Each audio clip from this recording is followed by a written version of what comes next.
Hello everyone and welcome to my 2020 F1 driver final standings video. I will be predicting what I think the driver standings will be at the end of the season.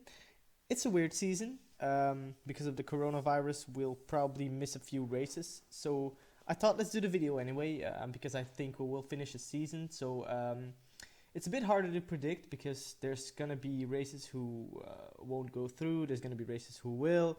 So it's not a season like the rest of the seasons. But yeah, let's make the best of it. And I'll be giving my thoughts anyway. Just telling you what drivers I've picked in what position and why I have done that. Feel free to show me your predictions down in the comments. I would love to hear how you guys think everyone will rank. And yeah, let's just jump straight into it. In 20th position, we're gonna do this from the back to the front. I have, just to have some excitement in it, I have Nicholas Latifi. I think that's pretty much what most people are expecting. Williams, although you have to commend them for making great improvements this season. I think they have made great improvements. They're still gonna be at the back. Let's be honest. They're still gonna be just more than a second behind the rest of the pack, I think, and that's gonna be hard to grab points. So yeah, he's also new in that team. I kind of rate him as a driver. I think he's a pretty good driver, but yeah, as is George Russell, and he finished last season. So yeah, Nicholas Latifi, last place. There's not much to be said there. Then in 19th, I have George Russell. Although I think the difference between him and Latifi in points-wise will be bigger than it was last year with Kubica. It was only 1 point difference. Yeah, I think it will snatch some points. They will be behind, but if just a couple of if Alfa Romeo has AlphaTauri, if those guys have some few issues in a race, I think George Russell might be able to snatch a point here and there. It's a tough one, but I think he'll grab some points, not more than 5 points. I think it's not gonna be a great season yet for them, but they have made great improvements. And then in 18th position, I have Romain Grosjean. Why? Because let's just get to the next one as well. In 17th, I have Kevin Magnussen. Because I think Haas will have a bad season. Just bad. I mean, yeah, it's just not looking good, is it? They just, if you look at the Drive to Survive episodes, you can see the kind of bad atmosphere that's been going on there for a while. I don't think it will be better now after that terrible preseason testing. I know it's only testing, but they just don't look quick. They just look slow, so slow. And yeah, I don't rate those drivers as well. Romain Grosjean, Kevin Magnussen. They're not bad drivers, but they're not the kind of drivers who can really get in there and just make the most out of bad machinery. They're not like a George Russell, let's say, even to some extent, but just yeah, they're not that great drivers. I think they're good, but yeah, they can't push the max out of that machinery, I think, and there's that in their inner team battle going on there as well. So I think that will cost them dearly this year. So yeah, I think two teams will have both drivers at the back of the grid this season. Yeah, Haas, I think they're just going down into that Williams path of just getting worse and worse, and yeah, it's not looking good for them. They can still turn it around, of course, but for the moment, I don't have much faith in them. Then I have Antonio Giovinazzi.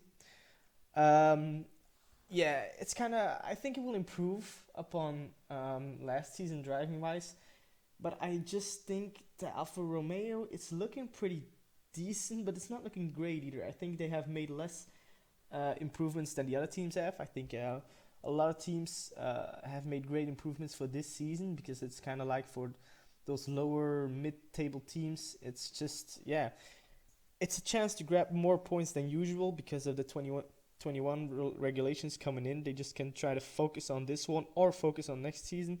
And I think a lot of teams tried to kind of get in there for this season and just grab what they can. I think Alfa Romeo are going to lose out a bit because I don't see as much improvements with them as I see with other teams like AlphaTauri, Racing Point, Renault, just all those teams. So I think it will be hard as an Alfa Romeo driver to snatch some points. Then above him, I have Daniel Kvyat. Um, I like Danny. I like Danny as a driver. I think he's not as good as his teammate Pierre Gasly. I think I see a lot of potential in Pierre Gasly. I feel like he was a bit mistreated at Red Bull. And yeah, I just rate Danny, but not as much as I rate his teammate. So that's why he's just above Antonio Giovinazzi.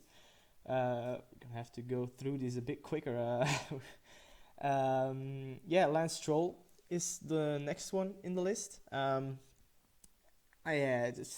don't really rate him. I think he has a way better car than last season, but I just don't think he'll get that much out of that car. And yeah, just above him, I have Kimi Raikkonen. Although I think Alfa Romeo will have a bad season, not a terrible season, but worse than just not a bad season because I think they didn't improve as much as other teams did. Kimi Raikkonen still is like a driver who can get the most out of that machinery and who can get in there and just try and get as much points as possible, which I think the Haas drivers don't have. So yeah, he can grab some points here and there. Then I have Pierre Gasly.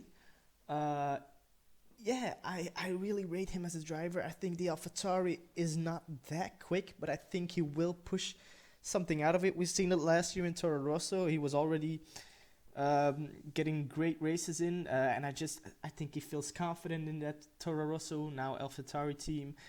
He likes it there. I think it's a way better environment for him where he can really grow and fulfill his potential. So I think there's more things to come from Pierre Gasly. I would have put him maybe even higher, but I just think AlphaTauri aren't up to par with the teams like Renault and Racing Point and McLaren, of course, yet. So that's why I put him just in that spot, just behind Esteban Ocon. I think Renault have improved, but I don't think they have improved as much as McLaren. Esteban Ocon is a decent driver, but it's his first season. Some adjustments need to be made. So yeah, that's the right position for him, I think. Then I have Lando Norris. Because I think McLaren, they're going to have a really good season. I think that McLaren car looks really quick. I rate him as a driver. He has time to develop now. In 10th, that's where I'm going to put him, and McLaren, just a great car. And then in 9th, I have Sergio Perez. We're really getting into the top teams now. It's just Racing Point's looking quick, and Sergio Perez is another driver like Kimi Raikkonen who can push the mode out of the machinery he has, and I think he will snatch a pretty good amount of points and maybe even get a podium. I think it's possible this year. As for Daniel Ricciardo, who I know it might be a long shot, but I think he will snatch a podium this year in just if there's more than 10 races going on. Depends how much races will still be going through, but if there's a decent amount of races going on, like 15 to 20 races still happening, I think he could be in for snatching the podium. That Renault looks better than last year. The ones who can be getting in the way of that is Carlos Sainz and Sergio Perez. I think it's going to be a tough one to kind of beat them if the opportunity arises. But I think Ricciardo has what it takes to step up to the plate and just get that podium he is so long craving. If he doesn't, and that's maybe a video.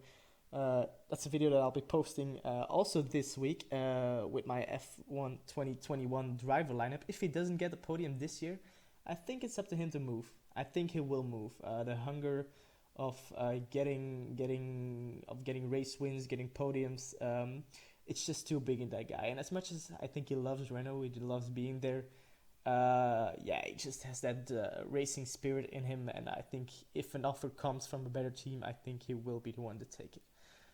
Above Danny, I have Carlos Sainz. Um, yeah, just because, yeah, just based on last season, not much to be said there. Gonna be the best of the rest. McLaren are gonna be the rest of the best the rest of the best in terms of team standings, and Carlos Sainz is gonna be the best of the rest in terms of driver standings, just because he has that McLaren, and he's just a damn good driver, isn't he? Then just above him, I have Alexander Albon. It was a tough one to put him there. I kind of wanted to put him higher, but just the competition of Ferrari and Mercedes is just so high at the moment. And although I think, yeah, I think he will have a decent season. I think he can be a long-term option for Red Bull. I think he has what it takes. Yeah, the competition this year is just right above me. I have Sebastian Vettel, and I think I thought about swapping those two around. I really thought about it, but it's kind of a risk considering the Ferrari. We don't know much about it yet. Yeah, so those two can swap around. I wouldn't be shocked if Alexander Albon finishes above Sebastian Vettel, which I think maybe to some people is a big call, but I think he has what it takes, and I think Sebastian is on his last year in Ferrari, and yeah, it's not gonna do much better than last year, I think. Above Sebastian Vettel, I have Valtteri Bottas, who I think will have a great year. But just because of the competition of Charles Leclerc, Max Verstappen, and Lewis Hamilton, I think he will finish outside the top three this year. Because above him, I have Max Verstappen. Yeah, you can kind of guess the second two coming. Yeah, above Max, I have Charles Leclerc. I know most people think Max will finish above Charles, and I could be wrong, but I just think I've seen testing all of it, and the Red Bull car although it looks quick, it looks kind of iffy. It looks kind of, yeah, like it's not sticking very well. It's a bit unpredictable. And although most people say, yeah, it's just Max pushing the car to the limits, but at the same time, every driver is doing that, and it's not happening there. So I don't know if it's all that great for Red Bull this year. Yeah, just so Max Verstappen in third, Charles Leclerc in second, and then as the championship winner of the 2020 F1 season, I have Lewis Hamilton. Bit of a boring option, I know. I think it will be close between him, Charles Leclerc, and Verstappen. It will be a tough fight. I hope it will be like that.